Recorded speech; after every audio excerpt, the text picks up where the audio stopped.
Hey everyone! Hey! Welcome back to Cruising Mr. Christmas. Well, it's not going to be like an official episode recap. Technically, on Hallmark, it said it was the final episode. Yeah, on Hallmark Plus, it did say that this is Finding Mr. Christmas episode 9. Happy Holidays. Happy Howlidays. But you know what I'm going to do? What's that? We're not going to do a regular recap. We're just going to do a review, our thoughts. Because if we recap the whole movie, we're basically giving it away. Yeah, I don't want to give it away because you should watch it and support our Mr. Christmas, Ezra Moreland. Yes, congratulations, Ezra. If you're late to the party, Ezra has been crowned the first Mr. Christmas. And I have to say, Ezra, you can thank both of us because we both predicted on episode 2 that it was going to be you. You're the one. You're the thing that Hallmark had to see. And truly, we were right. We were right. Hallmark paid attention and was like, you know what? This is our star. Now, happy holidays. I don't mean to nitpick. I don't mean to sound like a bitter Betty, but this sounds suspiciously like the Christmas puppy. Like the Christmas puppy, yes. I was like, in some parts of the movie, I was like, this is kind of Hayden's story. Oh my God. Foley, though. Yes, we'll get into it. This movie stars Jessica Lowndes. Yes. Lowndes? Sorry if I mispronounced your name, girl. Mia. Her character is Mia. And of course, Ezra Moreland. Ezra Moreland. Yeah. As Max. Max, the owner of a dog shelter. Yes, the owner of a dog shelter, which is struggling right now. But let's get into it. Mia is a hot mess. Yeah, she's a hot ass mess. She's sleeping in bed with fucking chips all over the place. She eats one of them. She eats a chip off the bed that she slept on. I was like, excuse me. I understand being in being the proxy for everyone watching this, but I've never been that filthy. Okay, that is low. That's low bar. And she has no toothpaste. She has to squeeze the last bit of it, and she has no clean clothes. I was like, who is this musty bitch living in this gigantic house on the river in Seattle? Like, there's no reason for this. She is fully goblin mode. It reminded me of Pink, never win first place. I don't support the team. Can't take directions, and my socks are never clean. But mind you, that was the only filthy part about her house was her bed. Yeah, it's she just crawls and becomes a demon monster whenever she goes to bed. She also works in the building says Seattle. She's working with a boss friend. Yeah, boss lady friend, lady boss friend. Which I don't really know what her job is. Okay, so what I gather from watching this is I think she works for Seattle's social media team, the state of Seattle. Oh. Or city of Seattle. Seattle's not a state. So the city of Seattle's social media is what she works for. Yeah, and basically she goes home, and the reason and how we get into all of this is she finds a stray dog, which I'm kind of thinking, was it a stray? Because it looked like it was just trying to escape out of a backyard. Well, before that, they were also establishing that she's kind of a trifling hoe because she walks into work with a store-bought cookie box and just starts shoveling them down and shoveling everyone else's stuff inside of her box so she doesn't have to participate in the exchange. And her lady boss friend comes and is like, look, you musty bitch.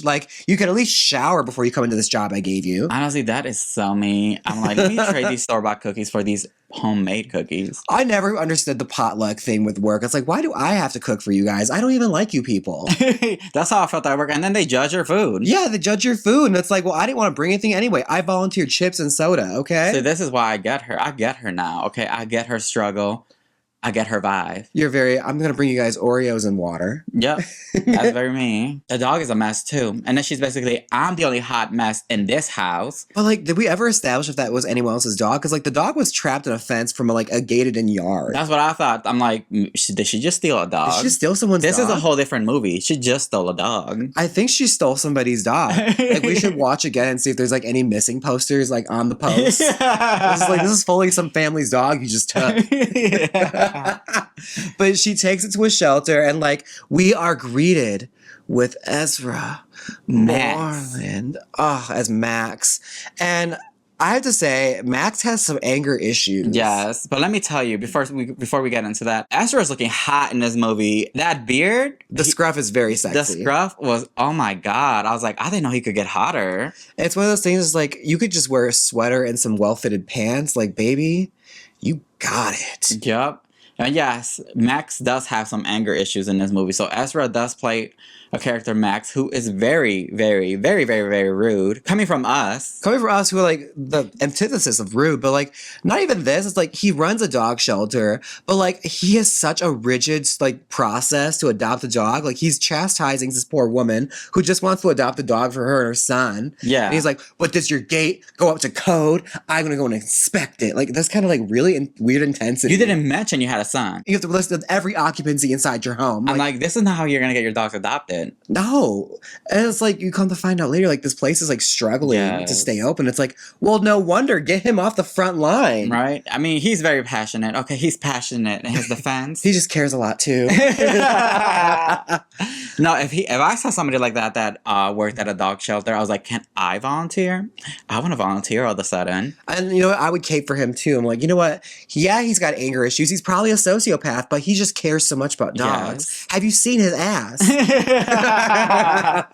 Now, he does have the Luis Fernando syndrome. If you don't know what that is, Luis Fernando is a character in a telenovela called Maria la del Barrio, where he's just very basically crazy after some woman leaves him, which is basically what Ezra is in this movie. Max, because later on you find out that the reason why he's so grumpy is because his ex-girlfriend left with their dog, which that part I was like, this sounds like Hayden's story. This kind of sounds like Hayden's story. Only Hayden didn't have a dog with him. So like it's a little different. Yeah, but it's the remix. It's the remix. It's a remix. You know, they had to Hallmark it up because, you know, Hallmark always has to have like some evil girlfriend that comes in from later to like cause trouble. But like I could not fully understand like why he was like being so overly intense with this woman. And like Kyle had an attitude with Mia immediately after, like puts her through this whole motion of like taking the dog for like a checkup and a physical to see if it's tagged or anything. And just to tell her that he can't take her because they're all full. They are awful. Let me tell you, I don't know if it's like this in every city. I know when we lived back in Milwaukee, it wasn't like that. You could take a dog to the shelter, they'd take it in. But when we moved to Las Vegas, which is a bigger city than Milwaukee, all the pounds here in the shelters are packed. Yeah, but it's also like, well, what do you want her to do? Like, do you want the latter where it's just like the ring app going off about how they're finding like abandoned dogs everywhere? That's how we found out that a lot of shelters are packed here, because the local news was mentioning how there's no rooms in shelters anymore. And then you see on the ring apps and then people on the news leaving their dogs as strays. They just abandoned So them. that's the alternative. So I feel like kind of Hallmark was kind of digging on an issue right now that's happening right now, because a lot of dogs were adopted during COVID. And then once COVID ended, a lot of those people try to return the dogs back because they had to go back to their regular 9-to-5s. There were a few issues that they shoehorned in here out of nowhere. I'm like, oh, okay. But yeah. I mean, he's lucky he's cute because I would have copped the biggest attitude back with him. Like, I would have cussed him out. No, you wouldn't. If you saw the way he looked, you would have like, oh, yeah, oh, baby. You're so right. If it means I have to have piss and shit all over my floors when I wake up in the morning, I don't care how hot you are. I'm going to tell you right now, this dog fuck up my designer pillows. It's out of here. You're going to find some room. You will find something. You think this is why you just don't steal a dog in the first place? Yeah, don't steal someone's dog. You should have left that thing in the fence. It probably didn't even help. It was probably perfectly happy. It was probably just acting. It was just like, you ruined. He was playing. But he was outside in the rain. Which, she had no umbrella. She had no umbrella. You know she had to have a cold constantly. Yeah. Especially living like a demon goblin that she is, just sleeping in her own filth. Oh my God. Ezra also gives us some ab action. Yeah. Because at one point later in the movie, they just like all of a sudden fall in love, right? Because the dogs, something about, I didn't want this to turn to recap, but I feel like we're recapping now. Well, it's necessary for like for context. Yes. Basically, Mia's dog, when they're at a dog park one day, because her boss tells her like, look, bitch, get out there and make some stories. I'm about to fire you because you're basically collecting checks for doing nothing. So she goes to a dog park with her new dog and ends up falling in love with Ezra's dog, of course. And she starts taking photos of him, and he like comes up and practically clotheslines her like, can you not video record my dog? Can you not video record my dog? I'm like, oh my God, he is so mad. He is so angry. I'm like, oh my gosh. He is so mad in this movie. And now I could tell that he is newer to movies, because there were some lines where the delivery wasn't fully there, but it's Ezra. I don't care. Also, it reminded me. I'll watch whatever he puts out. It reminded me of this. Like, remember when I auditioned for that iCarly show? Like, I was very, very new to like auditioning, right? So like my tone was very like pointed and angry. Like when it was supposed to be more sarcastic, and it just came off like, I am really mad at you right now.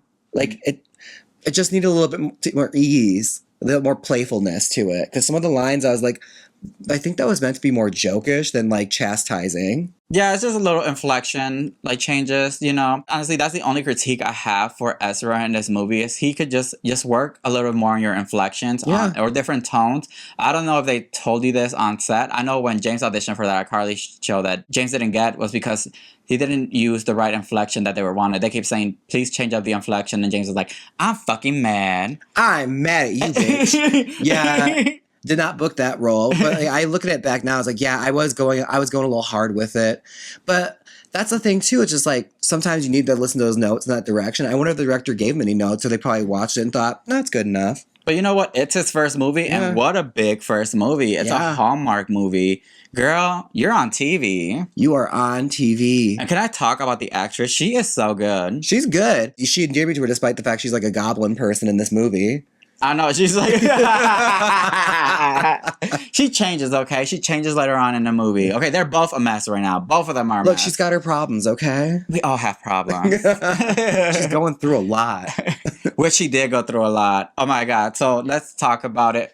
Let's slowly get into the movie because for context. Mia actually gets, from her boss friend, gets assigned to basically couple up these dogs because they were a hit when she did a video out randomly.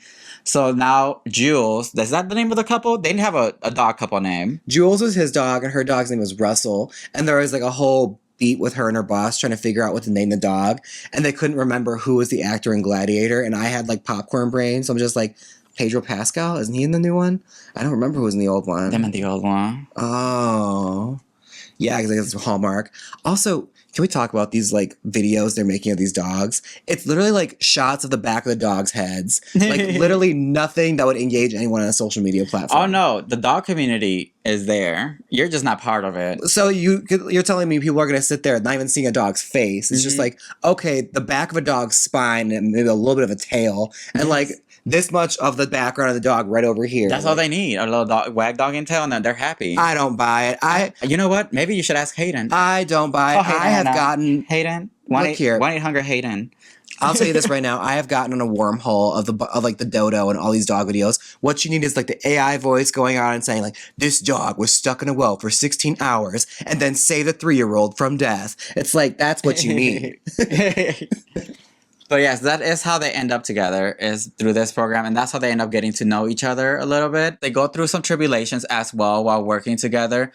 Just when everything is nice and happy, you know, Ezra's out here dancing, doing his little straight man shuffle. I don't know what you guys call that. I'm gonna call it the straight man shuffle. Dancing, singing, and the rescue shelter. His busybody sister like, oh my God, you look happier now. I'm glad you're back. So I guess he wasn't always rude. Yeah, I'm guessing he must have been fun at one point. So yes, that's when we find out because they're having a great time. He gets a text message and then Mia's like, are you okay, Max? And Max is like, yeah, I'm fine. She goes over there the next day to like pay him a visit, and who should be there but that bitch Amy, the ex-girlfriend and the ex-dog, the Biscuit. Because at one point, right? Yes, they have their falling out because Ezra, or Max, I should say, invites them over to his house because she like was told by her boss like she has to get to know him and the dog so that people can like get to know more about them.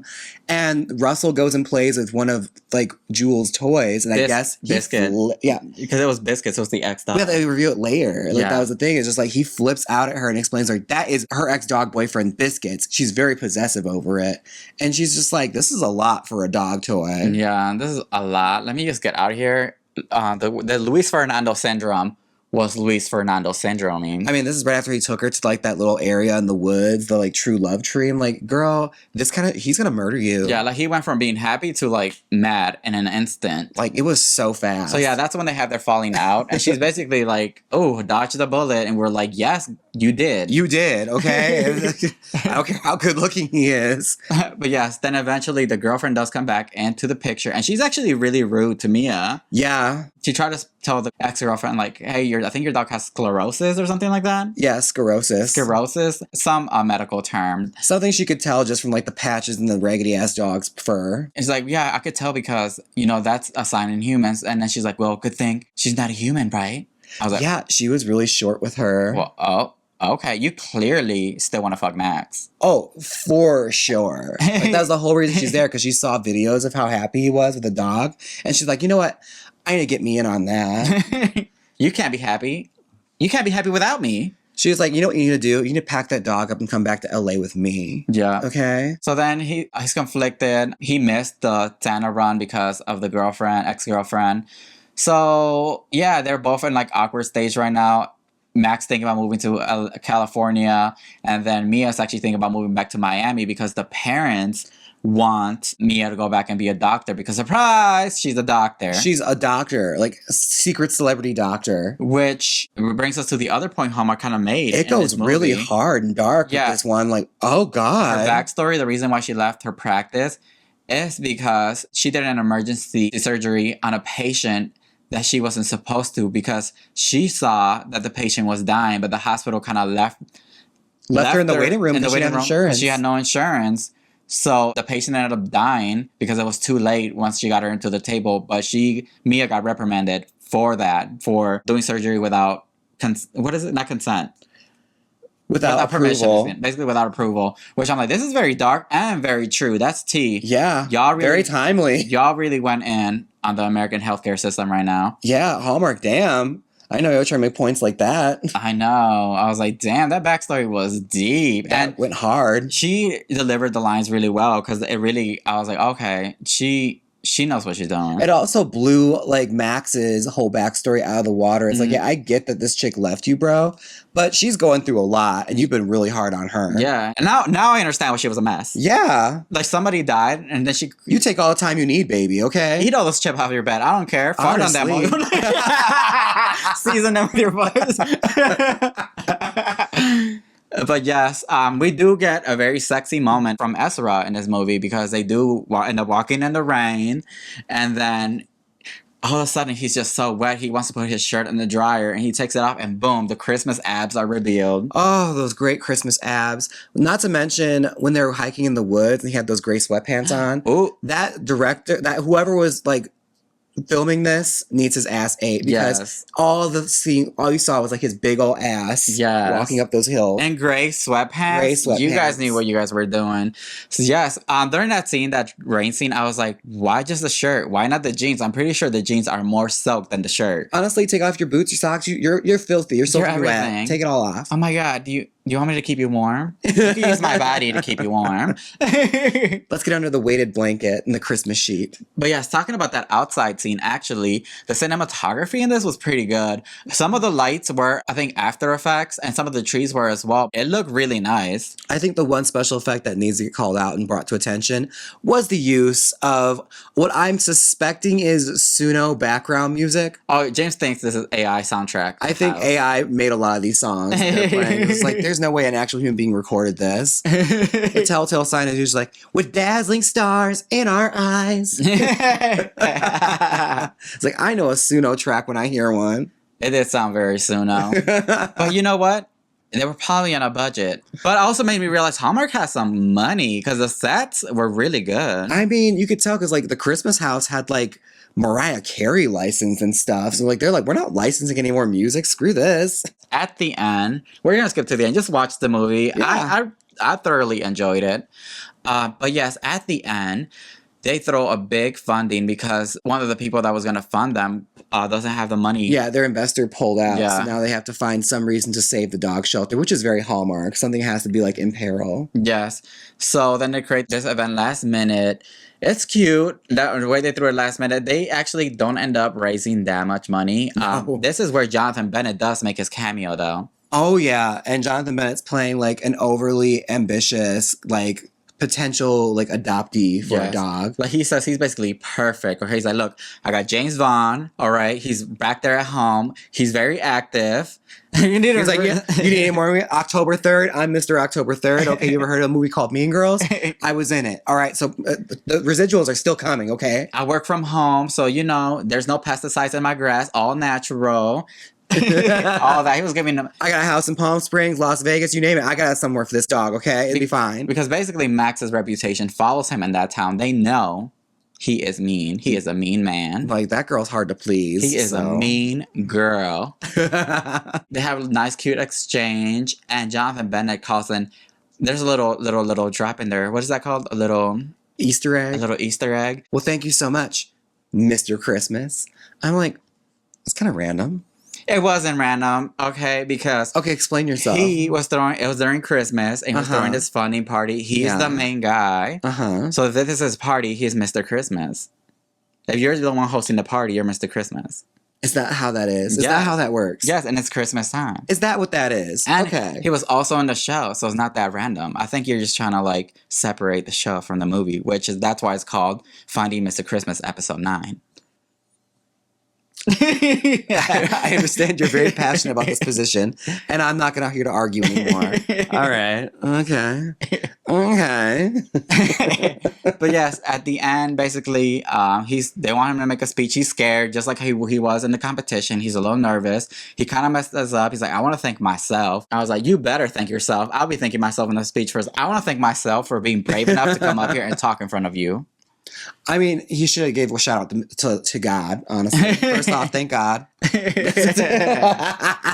But then Mia then takes over and basically explains how at first she got rejected by Max, and then all of a sudden she ends up with a big surprise. I'm deciding to adopt Russell officially. And I'm like, girl, you've had this dog for like 3 months. Like, what do you mean you're just deciding now? And yeah, at the end, they have a nice little party. They count the money at the end. It's still not enough money for the funding, where the doctor parents come in for the rescue and donate the rest. Which I have to wonder, like, if they're over full and they adopted every single dog, how do you not have any money? Because honestly, were they getting dogs away for like $2? Adopting dogs is not that much of a profit. It's not, it's not like they're selling them. How many kennels are in this shelter? Like 4? 5. It's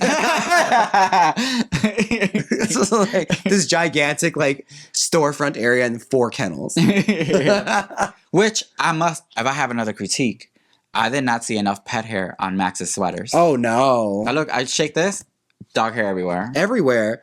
Yeah, it needed more dog hair. And it needed some Hayden. I'm sorry, it needed a Hayden cameo. Mm-hmm. It needed a cameo from everybody. And the season 2, if you make another movie, we need a cameo from every contestant. At least like a line. Like he could have played that weird carpenter guy that Ezra knew out of nowhere.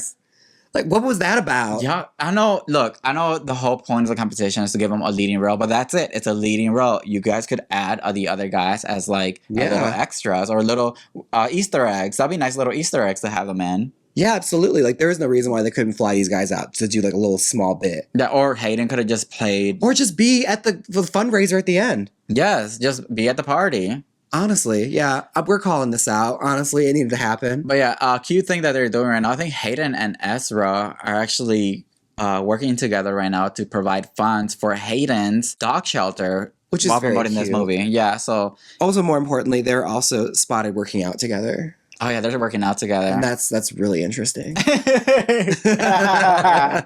is Daxton. Daxton's working out with them. Yeah, but Hayden and Ezra, they're the tops. So I mean, you're like Daxton is taken. Well, Daxton's also like what, like first, second out. Like who cares? I'm talking about the top 2 here. Okay, I'm talking about number 1 and number 2. Mr. Christmas and Mr. Christmas Eve. Yes, Mr. Congeniality Christmas. well, also, Ezra is also Mr. Congeniality, remember? Did Hayden have anything? Jesus. Yeah, so remember Jonathan gave him Mr. Congeniality during the trivia. Yeah. And then he won the whole show. So he's a double winner. So what does that make Hayden, like a first alternate? How do pageants work? I don't know. Second place. But yeah, this has been Happy Howlidays. Happy Howlidays. Streaming now on Hallmark Plus, not sponsored. And also I think they also released it on the Hallmark channel. Oh, well there you go. So yeah, congratulations Ezra for your first movie. This is a big movie to be your first movie. So I'm really hoping you work on your craft and that we see you in other projects. Here's to a franchise. Happy Howlidays 2, Puppy Love. Yes, we need a number 2. Oh my God, that's right, where they have puppies. Mm-hmm. And this is, okay, Hallmark, if you're listening, this is where you bring in the other Finding Mr. Christmas contestants and give them little roles. Yeah, like the dogs have way too many puppies and to find like homes for all the dogs. We need Isaac back and we need Gage back. All of them. We want them all. Yes. All right, so this has been, I guess, episode 9 of Finding Mr. Christmas, because that's what they officially said. So this will also be a podcast. If you're watching the video on YouTube, don't forget to like, comment, and subscribe. If you're listening to the podcast on Spotify and Apple Music, don't forget to give us 5 stars. 5 stars only. Thank you guys so much for watching. This has been a fun recap, and it's finally done. Yes, and what are your final thoughts about the movie? I have to say I enjoyed it. It was by far like on par for a Hallmark movie. I actually have not. This is honestly one of the few Hallmark movies I've seen, because since we got Hallmark Plus, I've been watching some. Yeah. But this one actually hit some heavy topics, which I was like, It did. Although I will say this, like despite that, My Christmas Puppy was better. oh yeah, explain it to the people that are listening. Well, my idea was like a Australian traveler comes to a small town. He moves there for work or something. He meets up with a girl who is a puppy that's just like so wily and needs training. But little to know, he's like the dog whisperer, right? So he's there and he trains his dog for a Christmas pageant they have every single year called the Christmas Puppy. And there's an evil old dowager, played by me, who wins every year and sabotages the pageant, and chaos ensues. And wouldn't you know, the breeding couple wins in the end. Yeah, even better. That's it. Well, that could be Christmas Puppy too. No, I don't want that. I mean, I want my own franchise now. They can have the Happy Holidays. But Hallmark, how do we audition? Yeah, how do I submit a spec script? Because it's better. Yes. All right. And we're so close to Utah. Yeah. So we're close to Utah. Honestly. Just to let you know. All right. Until next time. Bye. Bye.